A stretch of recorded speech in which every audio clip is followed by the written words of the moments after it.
Hi everyone, I hope you're doing well. If you don't already know who it is, it's the one and only, the true Alex J. Today we're going to be going over entrepreneur news.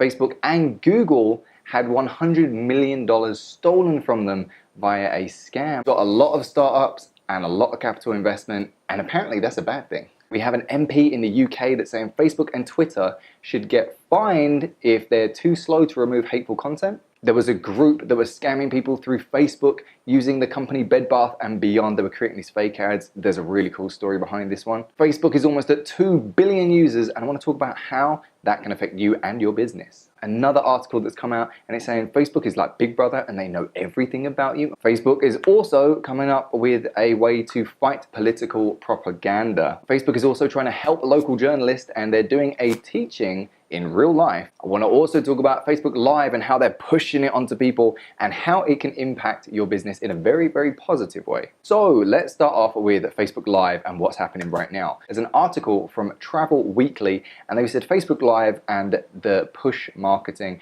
Facebook Live, if you don't already know, it's basically, when you're on Facebook, you can press a button and go live, which means you're able to video yourself in real time and people can see exactly what you're doing. Now, this article is talking about people who have basically just discovered this for the first time, and they're seeing the benefits of this. So it says, Facebook has proven to be a valuable marketing and advertising tool for agents. Now, one of its newer features, Facebook Live, a video streaming service, is growing in popularity in the agent community too. And again, this is something that I thought would be kind of obvious by now, but some companies, it's like they've only just discovered Facebook Live. It's like they've only just discovered Facebook advertising. And because of that, it's kind of funny when they talk about it. It's kind of like when you got that one friend and they go to the gym for the first time and they come back and they think they're an expert all of a sudden. Like, you know, I just went to the gym, I'm like benching like 500 pounds on my chest now, and you should probably know, like, if you go there, it like releases these endorphins, and you got to be careful what you're eating. You got to make sure that you got a lot of protein and stuff like that. There's people like that in the Facebook world. Like, they think they're the first person to ever discover it, and it's like, yeah, we already know. But anyway, you know, they're finally coming around, which is great. It says Oasis is one network that has begun to explore Facebook's live potential. Kelly Burgin, the host agency's president, has been streaming supplier meetings via the service. It's a more informal way for agents to get to know their supplier around the Oasis conference table. It's also proven to be more effective, garnering more views than traditional webinars. Now, this is a really important line, is they're saying that Facebook Live is getting more views than webinars, which again, I thought that was kind of obvious. And here's, if you didn't know that, or this is news to you, or maybe you're still doing webinars, I'll explain why webinars have one advantage, which is great. You know, you control that platform and you can kind of, you know, gonna have things pop up later on in the webinar if you know, like an hour. If you know your webinar is going to be an hour, then you need a button to appear underneath after that hour, but you don't want it to appear early. You can do that, and so on and so forth. But the reason that Facebook Live is so effective is it's already on social media, which means it's very easy for people to share it, which means it's easier for them to comment in real time and communicate with you, which means you're able to garner a larger audience, which is kind of obvious. It's self-explanatory. You're on social media. It's able to get out there to more people. But again, this is something that's still kind of fairly new to a lot of people, so, you know, it is what it is. So this company says, you're just doing it. And as soon as they log into Facebook, whether it's 2 hours later or the next day, boom, the video's right there. Again, it sounds really funny because it's like they've only just discovered this. We're pushing the information to them, and we're finding that, of course, there's a lot more views than a typical webinar, of course, because many people that are going out of their way trying to find webinars. A webinar is on its own platform. So, you know, it's very difficult to get organic views on a webinar because no one's looking for it, no one's searching for that. However, if you're on Facebook and you've already got a big audience, or you're able to advertise and bring people in to watch the webinar, then of course, yes, it's going to be, you're going to be able to get a lot more views, especially if it's in a secret group, and then obviously you're going to get a lot less views. But if it's public and it's open and you encourage people to share it and you encourage people to comment and tag their friends, then of course you're more likely to get that engagement and increase the amount of people that are watching it, which is great. It's very beneficial to you and your company. They go on and they're basically explaining that, you know, they're doing Facebook Lives where they're showing different parts of their ship, and they said it's proven to be a good way to get further exposure and help get Facebook followers, and it also brings in clients and potential clients. Again, obviously. But this is good news for everyone. It means that bigger companies are now looking at Facebook marketers and they're taking us more seriously. They're saying, okay, look, Facebook Live is working. It's producing a lot of interest. It's bringing in new leads on a regular basis, which is great. It's something that we should be really interested in. Moving on, Facebook and Google lost $100 million to a phishing scam. Let me go through. This is through Mobile Marketing's website. Again, there's not many details in this, so you know I can only say what's known so far. They said last month the US Department of Justice announced the arrest of a Lithuanian man for the theft of more than $100 million from 2 US-based internet companies. It's crazy for so many reasons. One, it's one guy that managed to steal $100 million.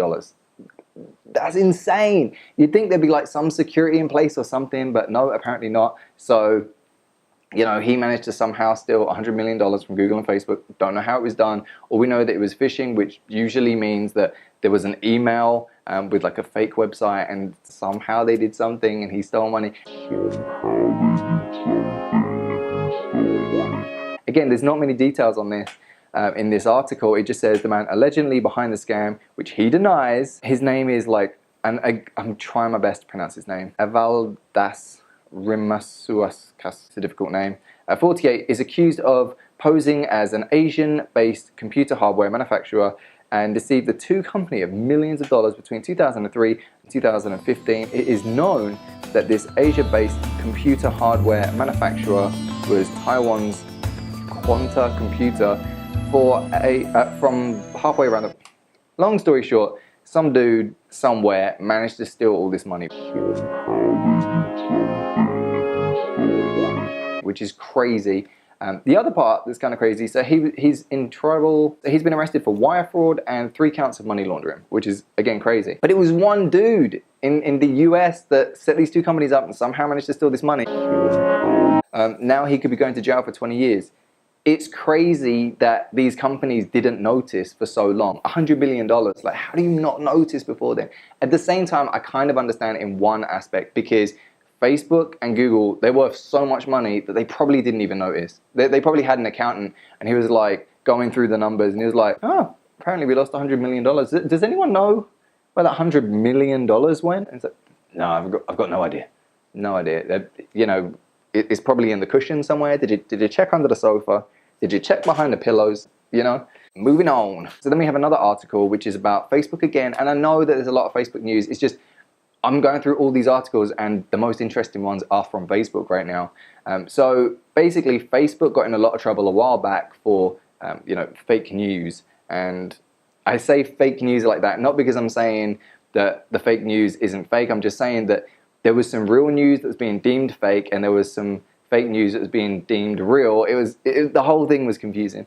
And there was some real news, it's all confusing. So anyway, Facebook got in a lot of trouble and people were saying, you know, Facebook, they kind of influenced the election because they allowed these fake news sites to get around and so on and so forth. And my point is, if you're reading news on social media, then check out the website, check their sources, and then you'll know if it's real or not. The problem is most people are too lazy and they say, who cares? If it aligns with my point of view, then it must be correct.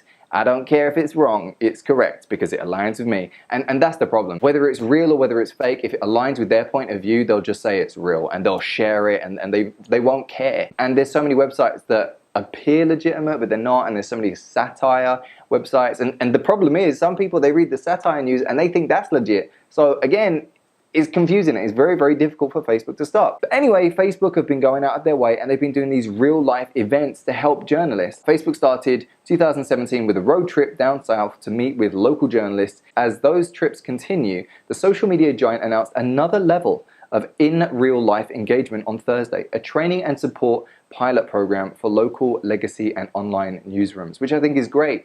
They're trying to speak to, you know, the real news agencies and reporters and saying, look, this is the best thing for you to do. This is how I would share it. This is how you can stop your news being deemed fake. This is how you can make sure that it's legit and that it's not fake, because if it is, we're not going to let it go through. Because right now, Facebook are changing all the algorithms to ensure that no more fake news gets out there, no more misinformation gets out there. And again, this is all because of what happened with the elections. They're trying their best. It's very, very difficult. I don't believe that it'll ever be perfect, purely because of the fact that if you have an article going out, Facebook ads and the AI, it can only do so much work. The AI can only read the literal words. They don't understand if it's satire. They don't understand that, you know, if something's a joke inside of an article. They don't know if something's real. They can't fact check themselves. So because of that, it's very difficult for them to censor without censoring freedom of speech, which of course no one wants. Again, I would recommend that if you're going to be sharing stuff on Facebook, at least try to find out if it's real, at least try and find out if it's legit before sharing it all over Facebook. I've seen some ridiculous stuff going around Facebook, and I'm like, did you even check the sources a little bit? A little bit? This comes into the next article, which is Facebook gears up to fight political propaganda. This is through Brand Equity. They said Facebook is acknowledging that governments or other malicious non-state actors are using its social network to influence political sentiments in ways that could affect national elections. It's a long way from CEO Mark Zuckerberg's assertion back in November that it was pretty crazy to think that false news on Facebook influenced the US presidential election. It's also a major sign that the world's biggest social network is continuing to grapple with its outsized role in how the world communicates, for better or for worse. Again, the problem is the mainstream media will always try and make these platforms look bad. Look at me, look at me, look at me, but they get things wrong too. The big brands, like the big newspapers, the big news organizations, as much as they hate to deny it, they need the internet, and they need things like Facebook. They need things like YouTube. They need things like Twitter, because otherwise no one's really going to care about what they're saying. Quick tangent, TV viewership is going down. Newspaper subscriptions and sales are going down. And YouTube and Facebook and all these other things are growing up. Sometimes they say, well, if YouTube, Instagram, Pinterest, and Tumblr and all these things are growing and our things are going down, they must be combined together and it must be their fault that we're failing. And it's like, no, people are moving on and they don't like the way that it was controlled before. I don't want to just listen to one and go, yep, you're right, because that's what I believe in. I want to hear both sides so that I can actually make an educated understanding for myself. I can make an educated guess on what the hell's going on in the world, again, from my own perspective. And I recommend that everyone do that. So yeah, you know, it's a good thing that Facebook are trying to do all of this. Again, I don't think it's ever going to be 100% perfect. And I think that the media are if they find even one article that's not 100% correct, they're going to really slam on them about it. And I think it's silly. But again, Facebook, at least they're trying. At least they're trying. Then you've got the news over in the UK from a newspaper called The Sun. It says, Big Brother is watching. This is how to find out how much information Facebook has gathered on about you, but be warned, it's terrifying. Again, this is the mainstream media getting really uptight about the fact that people are using these platforms. And again, this is just my perspective, it could be wrong. I personally believe that all this kind of stuff is sort of a propaganda tool to try and get you away from them and stop you trusting them as much. But I don't think it's ever going to work. It says, everybody knows that Facebook stores a lot of data about its users. That's correct. Everyone knows. And it's in the terms of service that when you join the social network, just so that you know. The insights into your life created by your social media footprint can be used by the company to make sure they are always showing you users the advertising content most relevant to them. Again, the way that it's written, it makes you feel like, oh no, they're using my information to show me stuff. And they make it sound negative. Or some people could interpret that as negative, but I would argue that it's not. The reason that social media is free, the reason that Facebook and YouTube and all these platforms are free is because they have advertisements on them. You wouldn't use Facebook if you had to pay for it. Really, be honest. Would you pay to be on Facebook? Of course not. Of course you wouldn't. No one would. No one would pay to be on Facebook. So they need a way for you to be able to utilize their platform for free. Now, they've got a huge amount of storage. They've got loads of staff. They've got loads of servers. They've got loads of stuff going on, which costs them a lot of money. So they need to be making a lot of money.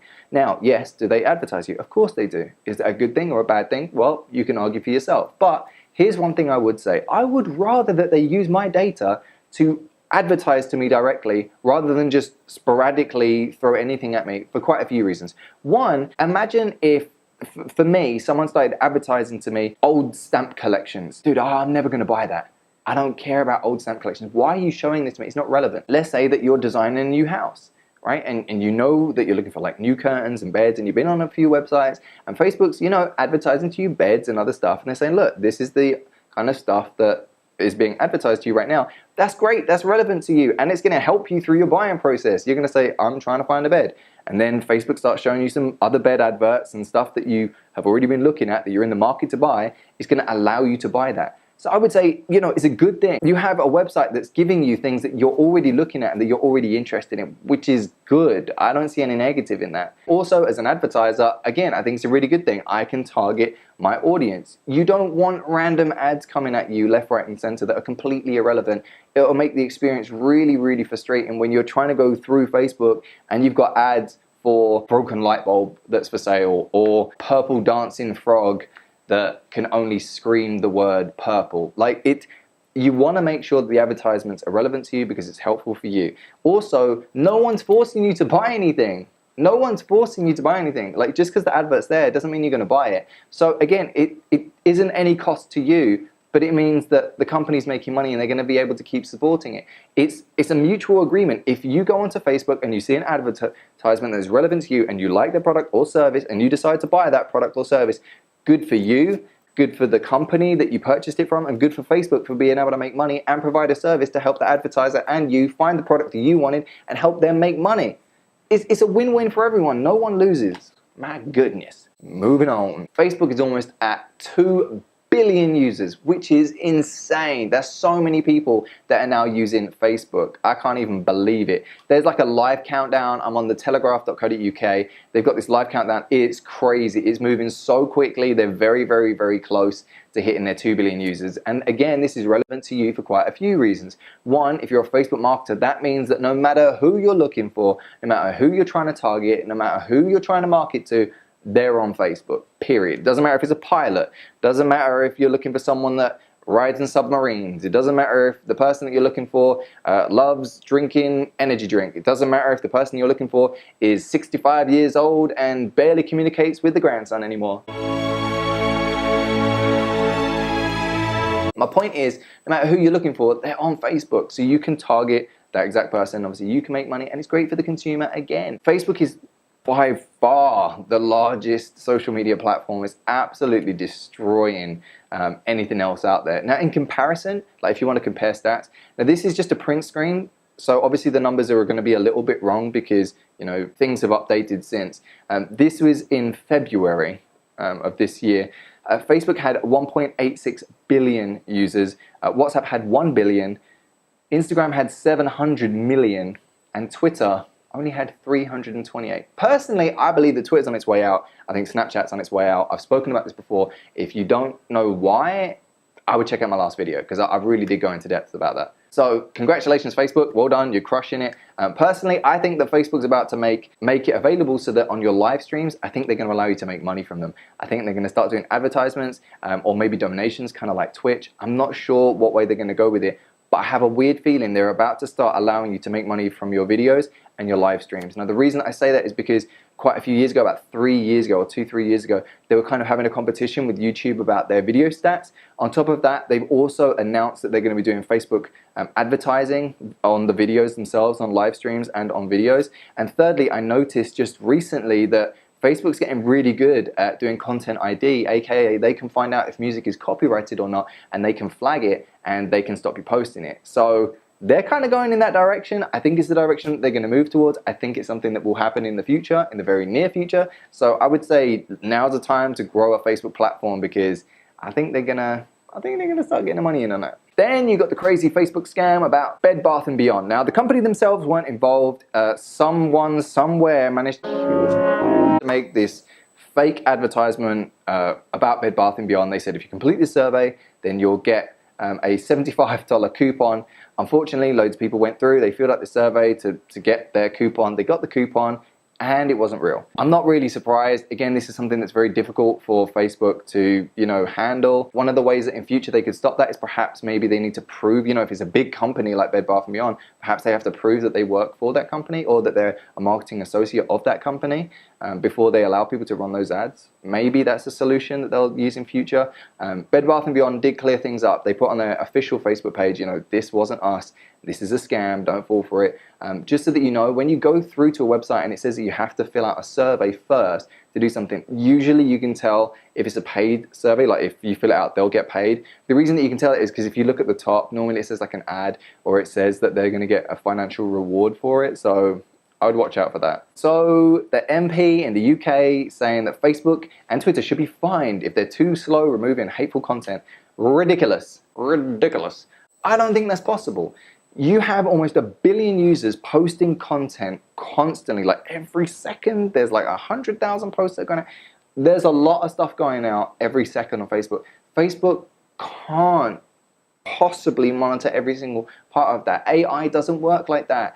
If it can read it, but it can read text, but it doesn't know if it's humorous. It doesn't know if it's satire. It doesn't know if it's real. It doesn't know if it's a troll. It doesn't know anything. So again, I don't think that it's possible to remove hate speech like that because we don't know what's real hate speech. What if I just said, you know, imagine if you're an angry teenager and your mom annoys you and you're like, I hate my mom, right? Does that then class as hate speech? And then can she be prosecuted for that? I don't think that's a smart move at all. I really don't. The old generation kind of freaking out about this new thing called the internet. It's kind of crazy, it's kind of wild. Facebook, Twitter, and other social media sites should be fined if they fail to remove illegal content within a given time frame. Yeah, but what's the given time frame and how the hell are they going to find it?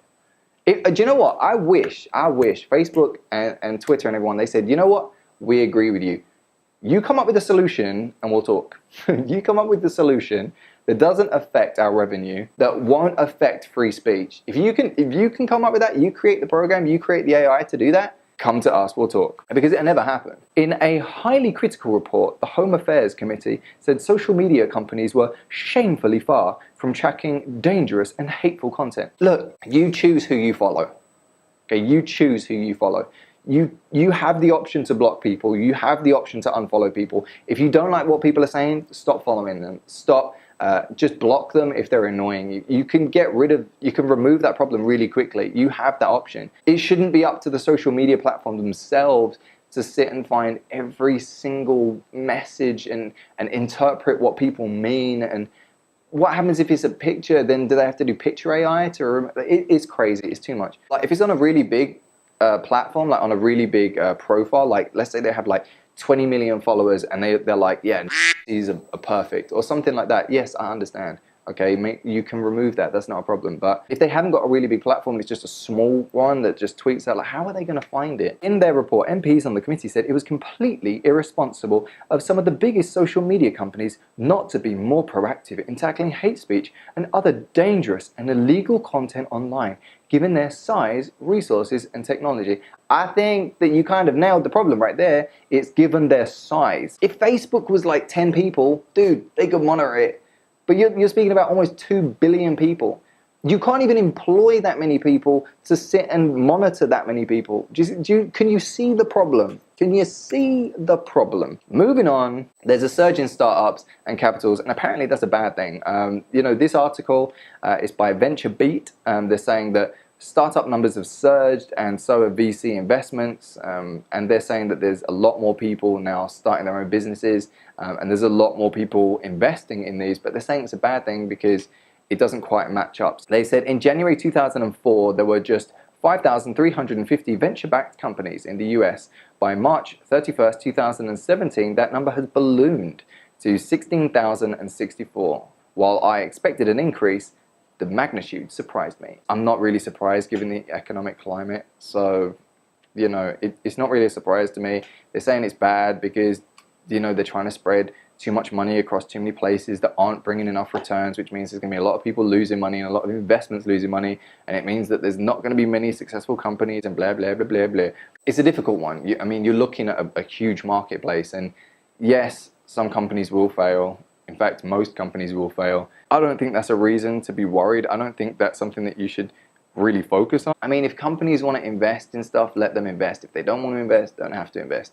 That's my opinion.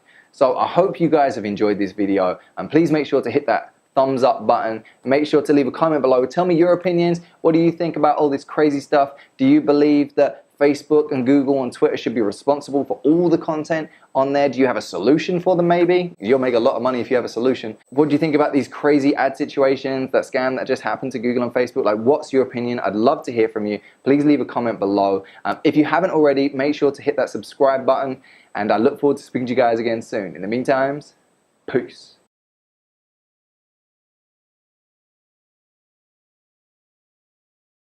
I'm really happy with how this has turned out. I mean, it looks really cool because the polo goes well with the mic, and my hair kind of goes with everything.